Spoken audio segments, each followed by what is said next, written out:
What's up, jabronis? Welcome to another 5-star edition of Props to Consider and Then Maybe Bet. I am your host, Lou Betya, here to break down some props for UFC Orlando, Holland versus Thompson. We got 3 more weeks until we get the break for the year. It's a big week because I got a big guest. It's JSP fight week. It's also Darren Elkins fight week. So a little bit of internal argument in the company. 2 of our favorite guys. Let me bring in everybody's favorite uncle. Uncle Weezy, ladies and gentlemen. Uncle Weezy, how you doing, my brother? I'm doing pretty good, man. This is a fun card, dude. 15 fights that I broke down last night on my show, and there's a lot of stuff sticking out. And this is we just did the DraftKings show too on Pub Sports Radio a little bit earlier today. I mean, there are so many banger fights on this card. So many interesting, stylistic matchups. So it's going to be a really fun one to break down from a props perspective because there's a lot of different ways we can go this week. I've been screwing around with lineup construction, like yesterday and today, and there's so many guys that you feel like you have to get to in that like 9,000 and up range. Like Daucuses could put up a big number. JSP could put up like an absolute massive number. Even Levy at like 8,800, there's so many guys that could break the slate that I think we'll see what underdog comes through. But Angie Hill's probably not the person breaking the slate. Yeah, that'd be rough. I mean, it's one of those weeks with DraftKings especially, you just never know how things are going to go. Last week, the fighter I was most confident about was Sergey Spivak. And, he's a vampire.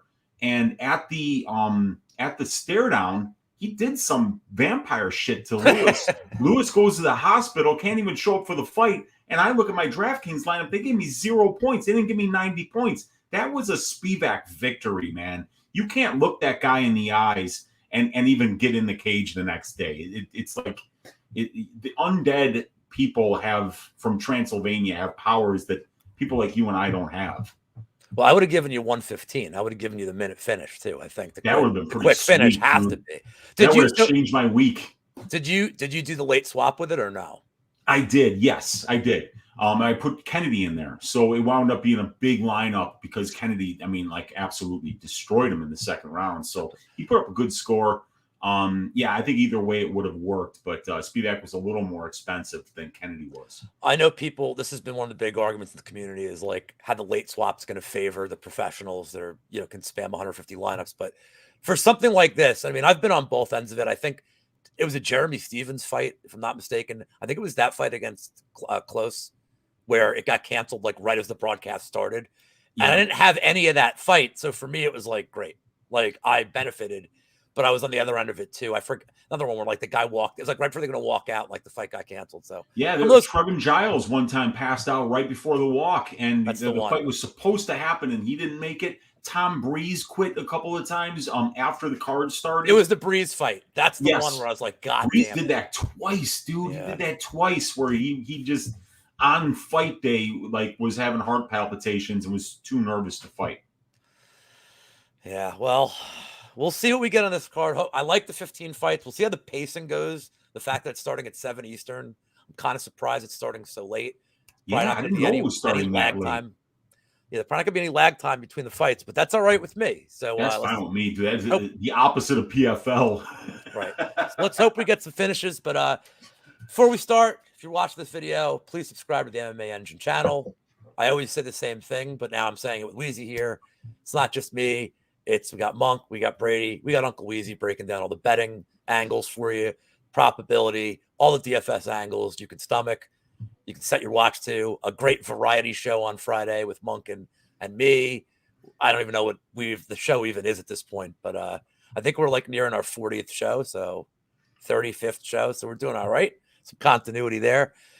And please like the video. It helps us a lot in the algorithm. So without further ado, Weezy, what is the first prop that you have for this wonderful fight card? So this is one that we broke down on probability earlier in the week, and it's the main event over 2.5 rounds, which is sitting at minus 135 right now. Now, welterweight fights that are 5 rounds in the UFC go over 2.5 rounds 67% of the time. So that's something where if you're pricing a line to hit that implied probability, you'd be looking about minus 202, minus 203. We're getting this one at minus 135. And in addition to that, Thompson and Holland are going over 2.5 rounds. Let me get the line out of here. It is 65.71% of the time. So not only are these two going over 2.5 rounds about 2/3 of the time, 5-round fights go over 2/3, go over 2.5 rounds about 2/3 of the time. So it feels like we're getting a big discount here for minus 135 compared to what it should be, which is maybe around minus 200. In addition, we're going to add to that fact that Kevin Holland is incredibly durable, right?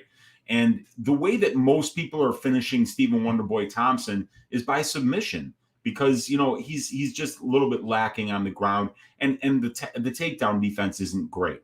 And he's obviously a striker first. So I feel like with that main event, you bet that over 2.5. It's the analytics like it. The durability of Holland is on your side. And, I see this being a striker versus striker matchup where these are distant strikers. So both of them pretty durable. I think this one goes over 2.5. I think that's a great main event bet for this week.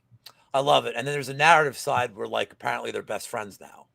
Dude, I saw that clip of them, like, shaking hands, and that's the way it should be with a lot of these people. You're going to get in the cage and fight that, man. If you're these dumbass mind games that people play to think that they're going to intimidate a professional fighter before fight day, by being mean or not shaking their hand or, saying some shit about somebody in their entourage. That's Conor McGregor shit. These guys are professionals. Stephen Wonderboy Thompson's always been a very genial guy. They're going to go out there. They're going to scrap. Somebody could easily get finished. They're two very, very potent strikers. But, Holland's durability is very important. And the analytics love it too. So that's going to be the first one I give you. I did Clinch Show on Monday. I actually gave out over 4.5 in that I felt like, but to everything that you had just said, that I think I would be shocked if Holland really goes for takedowns here. Maybe if he's down 3-0, maybe, but even then, it seems like he has a sense of professional pride where, like, if he says he's going to submit the guy, he submits him. This one, he hasn't said it. Also of note, Jack Black coming out with Wonderboy Thompson for this That's fight. So cool, man, because I know that he's been coming out to Wonderboy for so long, but to have him actually in that'll be fun. It's very cool. All right, I will save this one for you because I have a feeling you will say something about it. But let's start with the Lou and Tim Troiano special. Let's go with it's an Angie Hill fight week. There's an automatic bet you make every time Angie Hill fights. You bet the fight to end in split decision. I will say we are not getting the price I usually like. Typically, you get about between 400 and 450, unless it's heavyweight. Then you get like absolute monster prices. Yeah. But plus 350 for this, not terrible. It really does play to Angie Hill's condition. I think Ducote, I don't really know how to evaluate her after one fight. She looked great. I did have her by finish. She almost got there in the third. But Angie Hill's a little, she's a gatekeeper, but I don't say that as an insult. I think there's a reason she's had the longevity she has with a record. She's shown enough skills. She never gets finished. I think this is a good test for Ducote. The leg kick should be a pretty big factor if Ducote gets him going. I don't know that she'll go to the wrestling. In all fairness, I was really impressed with Hill's grappling against Loopy last time out. I killed all my parlays, but I was really impressed. And on a fight that I think is going, it's going to the judges minimum 9 out of 10 times without a lot of damage. I always love the splits there. It's plus 700 for Hill, plus 750 for Ducote. It's very telling that Hill's actually got a smaller price on the split, but betting the split, which means I'm backing both of them up. I don't care who wins that point. If it goes to split, you get the double. I hit it with Inner G, the last fight card. So see if I can roll that up. Any argument against betting the split there? Dude, the first thing that Brady and I were talking about the Hill Ducote fight before we went live for Stat Diggers on Sunday, and I said, jokingly, I was looking for a bet that says this fight's going to be close, and I'll bet it up to minus 175 was the joke. I think it's going to be a really close fight. Look, most Angela Hill fights are, and Hill does have very good takedown defense. when she's not fighting somebody the level of Virna Jandiroba of the submission grappling, where you don't just have to worry about the takedown. Now you got to worry about somebody else taking your back standing. You got to worry about them pulling guard. You got to worry about a flying arm bar, which is exactly what Virna did to her in the second round in order to get all that control time. Cody's not on that level. This is going to be a striking match. They're going to go back and forth. They're both good. And I think a couple of judges will see it. Yeah, I mean, that might be a bet that I make on just the fight goes to split. I might sprinkle that for a quarter unit. I think it's a great bet, and it's something that I was saying earlier in the week myself. I would have liked it if I got a little bit of a price difference between the two of them, but it doesn't really matter for the sake of this. All right, what's your next prop you got? The next one that I'm going to give you guys is Tracy Cortez by decision. It's plus 135 right now on FanDuel. And I really liked what I saw on tape from Tracy, because with an opponent like Amanda Hebos, you want to worry about somebody's submission defense, and you want to worry about their ability to handle themselves in the clinch. Because when you're fighting a black belt in judo, when you're in the clinch, your hips are very close to each other. And when your hips are close to a judo player's, it opens up their entire toolbox of ways to get you to the ground. There are trips, there are sweeps, there are reaps, there are throws, and they're all available when you're in that clinch. When we saw Tracy Cortez fight one of the best judokas in Europe, Stephanie Egger, up at 135 pounds, mind you, saw Tracy get into those clinch positions with Stephanie, very dangerous places to be. I saw Steffi go for those throws 3 times. She only hit one of them, and the one that she did hit, she was immediately reversed by Tracy as soon as Tracy hit the ground. So I really liked Tracy's ability to not get dominated in the clinch by a judo player, which we saw in the Egger fight. I also loved the submission defense that we saw from Tracy Cortez in the Melissa Gatto fight. That was one where she was put in a lot of bad positions by a black belt, or not a black belt, but a Brazilian jiu-jitsu player who's extremely aggressive with her submissions. So those are the two things that I feel like Amanda does best. Tracy's striking, in my opinion, is very underrated. I think she's adequate for the division, which is what I kind of think that Hebos is standing. She's adequate. She's herky-jerky. She's difficult to time. But Tracy's going to be fine on the feet here. But when you look at the control time numbers for Tracy Cortez, it's very telling. You know, all of her fights have went to decision. Against Gatto, she had 474 seconds of control time. Against Kish, 386. Against Egger at 135, 598 seconds of control time. Against Vanessa Mello, 527. Against your girl, Maria Agapova, she had over 600 seconds of control time in that Contender Series fight. So I see Tracy doing exactly what we've seen her do against similar opponents, against bigger opponents, against stronger opponents. And that's just dominate the clinch, dominate the wrestling, win minutes on top, and get her hand raised at the end. And Hebos, this is still only her second fight up at 125, too. So. That's right. First one was against Chookagian. I thought she won that one. She looked great, but we can't compare Cortez and Chookagian's wrestling. They're completely different fighters. Chookagian's like the female Johnny Parsons, like just knows how to win these amazing decisions that I clearly think she won and nobody agrees with me with. So I'm trying to think which one I want to do next. They're about the same price, but all right, I'll go off this is a little unique, I guess. Not unique, but so I've been saying all week, I don't understand why like I said on Monday, why is Anders plus 170? Yeah. I didn't understand it. I'm not saying this dude hasn't cost me tons of money. I just don't understand it. Because I don't think Daucus, I don't know what I tried to look. I didn't see it. I don't know what Daucus was against Jamie Pickett. Well, I know Pickett was on short notice, but he couldn't have been much more of a favorite. He was minus 250 against Pickett. Okay, so he's minus 250 against Pickett on short notice. He's minus 200 here. In no world am I ever betting him. I broke down the fight like earlier in the week, and I won't do like the full breakdown now. I know Anders hasn't had a finish in a while, but he goes for so many takedowns. He didn't get many last fight. I think he was like 12%, but I think he attempted like a lot. Oh, like 20. I mean, it's crazy. I don't trust Daucuses. I don't really know where Daucus is better here other than getting submissions. I don't know if maybe he's the more refined striker, I guess. Maybe, but he's not the stronger guy. He's not going to be stronger in the clinch. I don't think he's going to be stronger on the ground. I think Anders has a chance to bonk him. And plus 550 for the Anders KO is crazy to me. So Anders has tons of decision equity. Like, don't get me wrong. I know he does. But we just saw Daucus get knocked out, and a very strange knockout. Like, I don't like how he defends.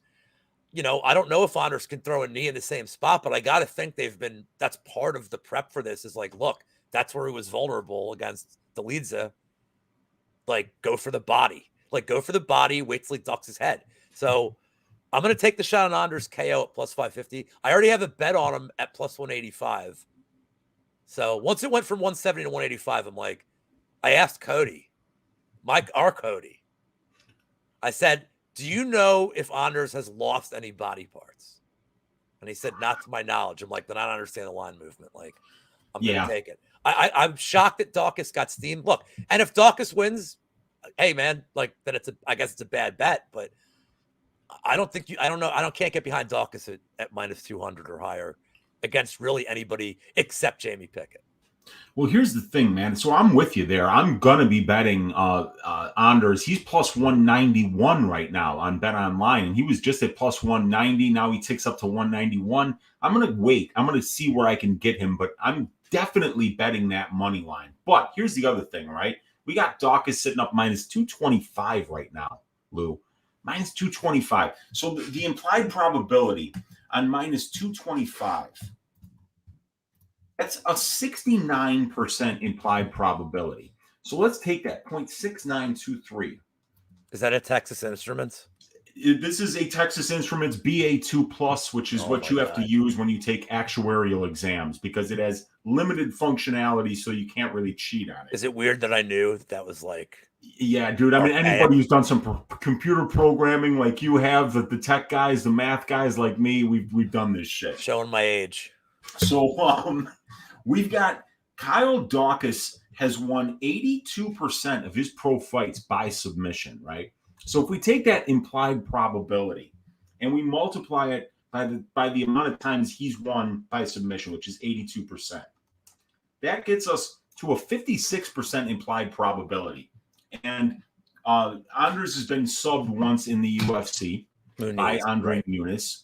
And a guy who is a legit like submission, like an absolute stud submission threat. Absolutely. A stud submission player. And but you know what? So is Kyle Daucus, my friend. Those front chokes that he has are absolutely no joke. If you wind up in his darce, you're probably going to sleep.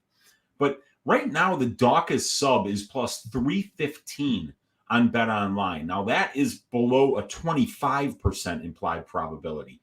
This guy's right now 70% implied to win the fight, and he wins 86 or 82% of his fights by submission.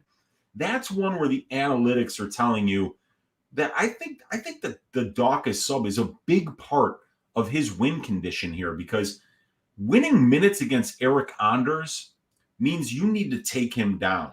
Anders has got 75% takedown defense. He's got 8.58% control time allowed. That's less than 10%. And that's over a 14-fight sample size, over 170 minutes in the cage.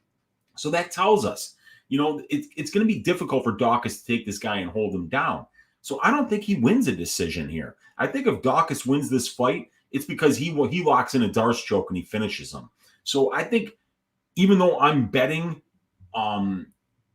Anders' money line at plus 190-ish for one unit, I'm probably going to hedge a little bit with Kyle Daucus by sub at plus 315. And I probably might even throw a little bit on that itself because I feel like it's his best win condition here. I 100% agree. I even said the other day with Clint that I don't know that I think Anders could probably win every minute of the fight until he gets choked out. Like, I think on the feet, he would have the advantage. In the clinch, he has the advantage. On the ground, I think, again, unless he's getting absolutely bossed and Daucus has his back for 3-4 minutes, I do think that Honor's probably the minute winner of the fight. But I like that. I like that idea of backing it up with the Daucus sub. Yeah. All right. What's the next one you got? All right. This is the biggest one that I'm giving out, and I think you know what it is, man, dude. It's Jonathan Pierce, round three. Whoa. Plus 1,000. Now, I gave out the round 2 stats on Twitter earlier, right? But Elkins is a very durable guy. You got to try to kill that guy to get him out of there, right? And Elkins does a lot of the things well that Jonathan Pierce does well. Wrestling, durability, conditioning for 3 rounds, ability to be able to push a pace and take the punishment of your opponent, almost tire your opponent out by letting them hit you. Pierce is just a more athletic version, younger version, more explosive version than of Darren Elkins, really. So right now on FanDuel, you can get Pierce round 3 plus 1,000. And Pierce has got 3 second-round finishes, but it's what he does in round 2 that sets up round 3 finishes against guys that are more durable, because guys like Omar Morales, guys like Makwan Amirkhani. I mean, we've seen Amirkhani be death-gassed in round 3 so many times. We've seen him be death-gassed in round 1. What's that? He's death-gassed in round 1 a lot of times. Yeah, because he has to wrestle, because Makwan is a wrestler, and we saw that a high-level wrestler like Makwan really just didn't even have anything for Pierce on the ground. I mean, that was very, very telling. That's where Makwan is absolutely at his best, and Pierce just drowned him, finished him late in the second. But I'm picturing a 3rd-round finish against Elkins, because Elkins is just a lot more skilled and a lot more durable than the guys that Pierce is finishing in the 2nd round. But it's still Jonathan Pierce. He still is a problem to deal with in this UFC featherweight division, because he's huge. He's really durable. He's very difficult to knock out. He's got gills when you try to choke him out. I don't know how Christian Rodriguez didn't finish him with that deep-ass guillotine. He was in it for 30 seconds. You can't choke the guy out either. So I really kind of feel like the 3rd round is where JSP gets it done this week, and they're giving you a fat number plus 1,000. I think you and I both, and maybe Brady, we all had him in our parlays for that fight. I was like having a heart attack. I was like, oh my God. And C-Rod was on short notice, up a weight class. I was like, and I think Pierce was what, minus 300? He wasn't like a crazy price in that fight. Yeah. And I remember after that fight saying, the next time Christian Rodriguez fights, I'm fucking betting on this dude. This guy is fucking good. I was blown away by that kid's durability, by how game he was, and how well he grappled against Pierce on short notice. Dude, Christian Rodriguez was so impressed with Jonathan Pierce that he asked him if he could train with him. Wow. And now Rodriguez over there at Fight Ready with the rest of those Fight Ready killers. So before that, Christian was training over there at Rufus Sport with like Felder and some of those guys. So, he got in there with Pierce. He felt Pierce, and he said, fuck this. I'm going to train with these guys. So that's how you get better. Yeah, that's right. I have not put this one in yet.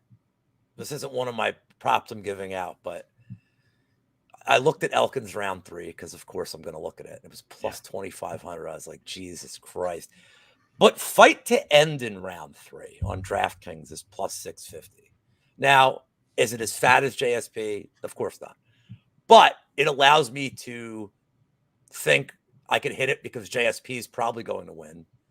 And it also allows me to root for Elkins to pull off a Hail Mary. Look, Darren's my dude. I don't want to break down his breakdown the last couple of fights. I don't think this is a favorable matchup.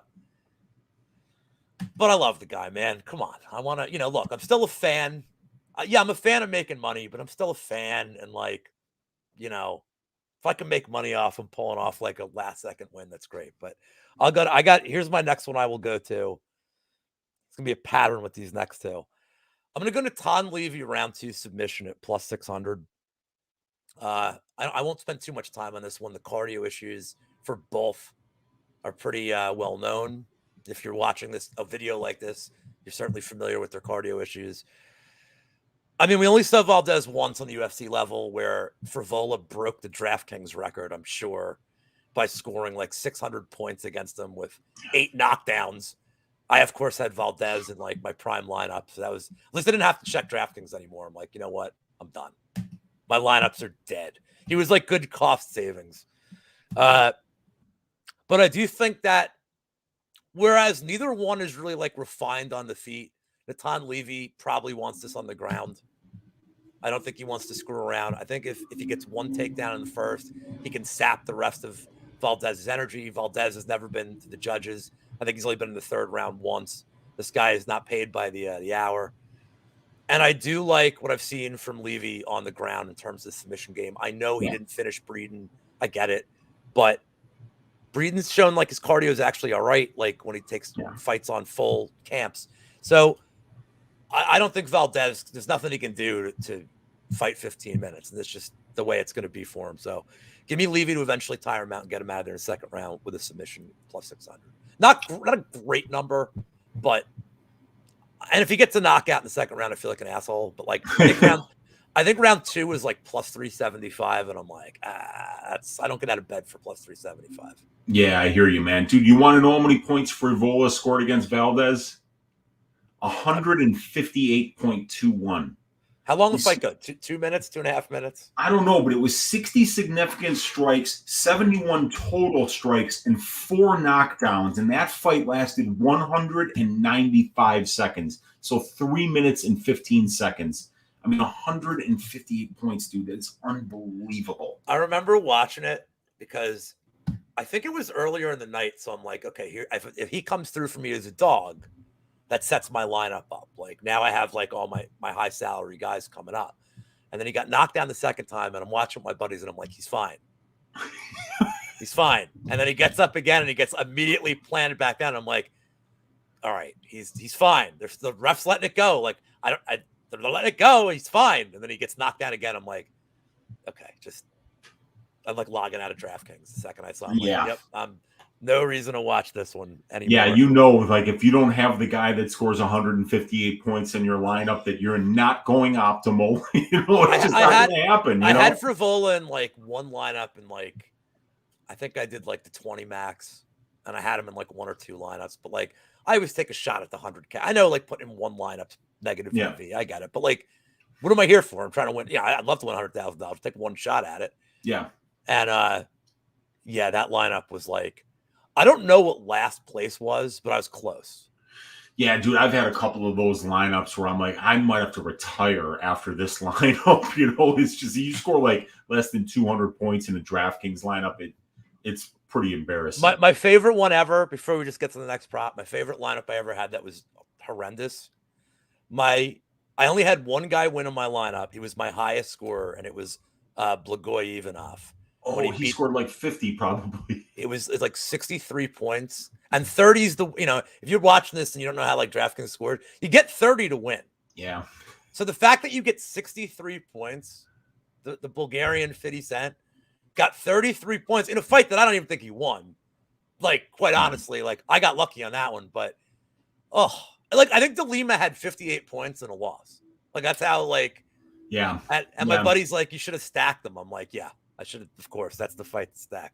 Yeah. All right. You said you have 4 props. So what is the last one that you have? That was I gave you the over 2.5, the Cortez by decision, the Daucuses by sub, and the Pierce round 3. And I also want to say, though, Pierce round 3 knockout plus 1,600.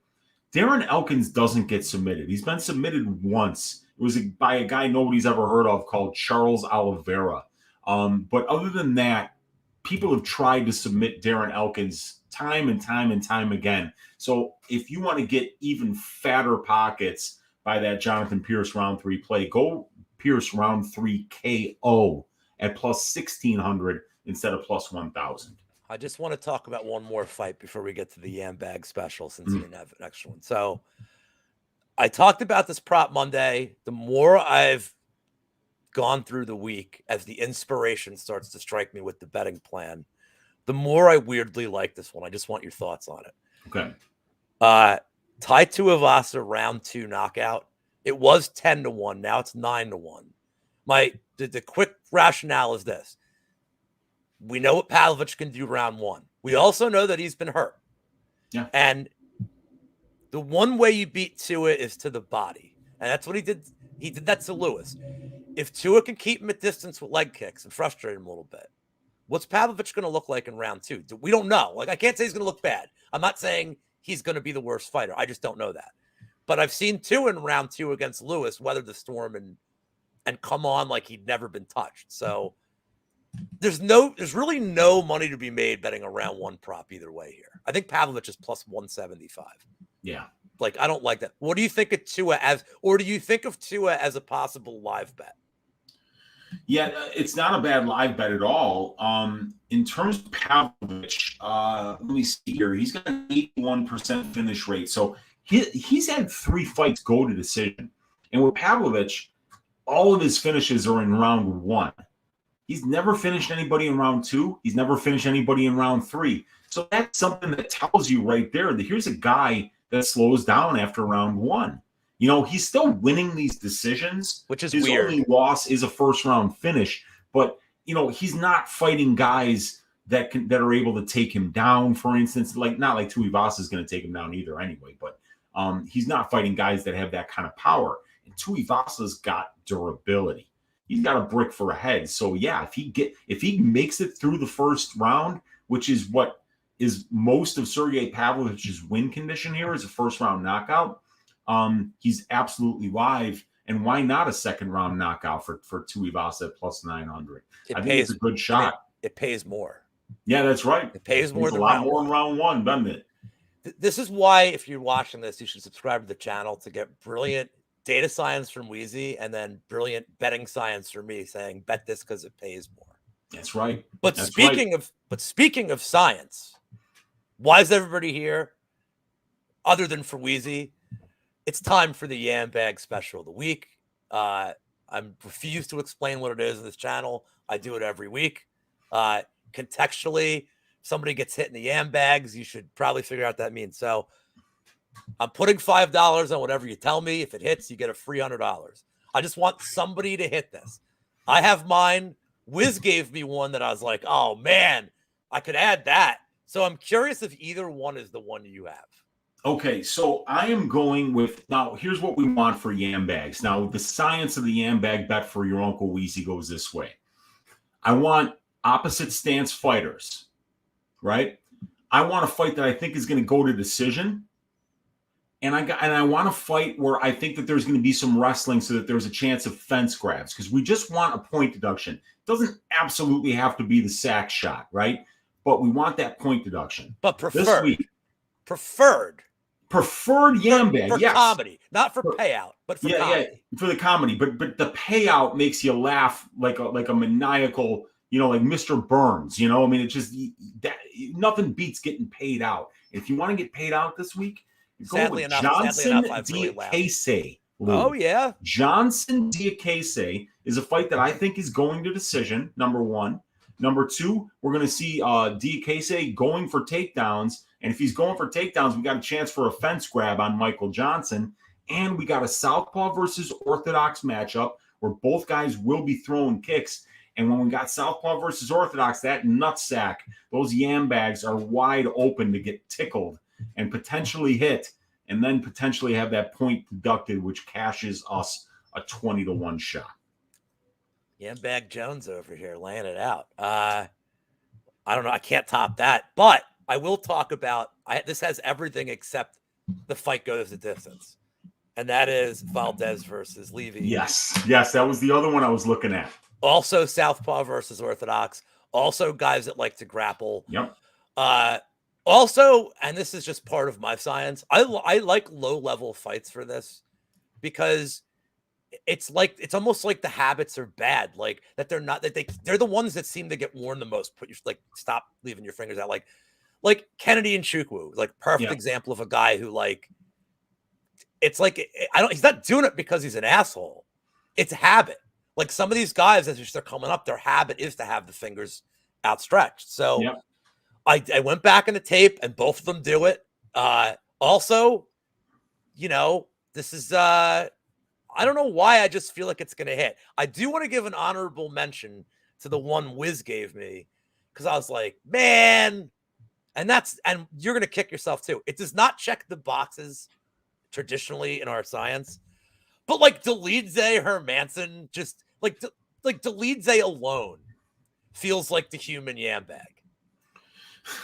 Yeah. You know what would be a good one too? How about Estela Nunez? She's had a point deducted in 2 straight fights. Do I have to do a round robin? I'm just gonna have to do like a yam bag round robin. Wouldn't that be something? Can you imagine if there was a four fights had point deductions and you were hitting the 4-1 on a 20-1? Well, let's see what it pays, because I know that I did the double one last week with the Kudiyaba fight and the Sherman fight, which ended up with me saying, "Oh my God, the co-main and the main, I have a plus 44,000 odds parlay on."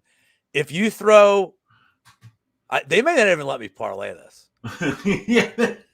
I mean, they're giving me a number.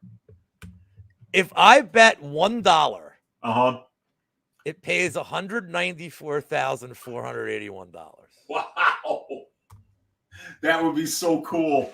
I mean, but look, it's luck of the draw. Like, it is a little bit of luck of the draw. Like, Jason Herzog is a great ref, and he doesn't typically do 6 warnings, whereas Herb Dean, it's like 7 hard warnings before he thinks about it. Yeah. So it's a lot. Although I did have Herb Dean for the Nchukwu Negramanu fight when he got the point deduction, and he warned him 5 times. Yeah, before he took the point. Yep. Kennedy was determined to get me there. He, as Dusty Rhodes would have said, he wanted me to get to the pay window. So those are our yam bag plays. We've given you some props. Weezy brought the heat with the science, and I'm also on the channel. So Weezy, tell the people where they can find you. I believe, by the time they watch this, your Tonight Show will be already done. So yeah, but that's the last show I'm doing this week. So tonight, 10 o'clock Central Time, Ask Weezy on the Uncle Weezy channel. Now tonight will be tomorrow night when you see this. So it's not going to be available live, but it'll be on my channel. But yeah, you can always find me on my channel, Uncle Weezy, right here on the MMA Engine YouTube channel every Monday for Probability, and also on Pub Sports Radio for Stat Diggers and for the DF show that we do every Wednesday. So make sure you hit that like button, hit that subscribe button here to the MMA Engine, where we always got some really good content here that helps guys stack cash tickets like flapjacks on these UFC events. Yeah, I'm miraculously 4 events profitable in a row, which you'd never know by looking at my soccer bets every single day of the World Cup, where I'm just getting demolished in the sport that I'm like, well, this is the sport I know the best. And no bueno for me in this World Cup so far. But I blame Denmark. They have just... I was bummed by Denmark. I thought that they were going to do really well. I'm 25% Danish, so I root for them. But my God, man, I have capped Lou versus the entire country at Denmark. I'm plus 200 with the rage that I feel toward all my futures on Denmark getting killed. But guys, thank you for watching. We really do appreciate it, and we will see you next week. Should I say who the guest is for next week? Yeah. Because you don't know who the guest is. I don't know who it is. Oh, this is gonna blow your balls off. He never does shows unless he's doing shows with Andrew Gombis. I'm having the one and only Magic MMA. Wow. To break down specifically, he said, I want the Topuria fight. I'm like, it is yours, my friend. So next week it'll be Magic and I, and unlike our show, there will probably be a lot more swearing next week. Yeah, probably, especially with him on there. But, El Matador is from his country. So, yeah, that's going to be his guy. Just like JSP's my guy. That's going to be his guy. And he's one of my... something special, man. Yeah, I'll have to figure out a way to justify Mitchell just to cause discourse. But he is like one of my favorite people in the space. Like, always treats me with respect. I love talking to him. Like, so I'm really happy that, he's finally coming on the show. It's really cool that I get to work with him. So, that's guys, awesome. Thanks for tuning in, and we will see you next week for that episode. Good luck on your bets this week. Protect your bags. We'll see you soon. Let's go.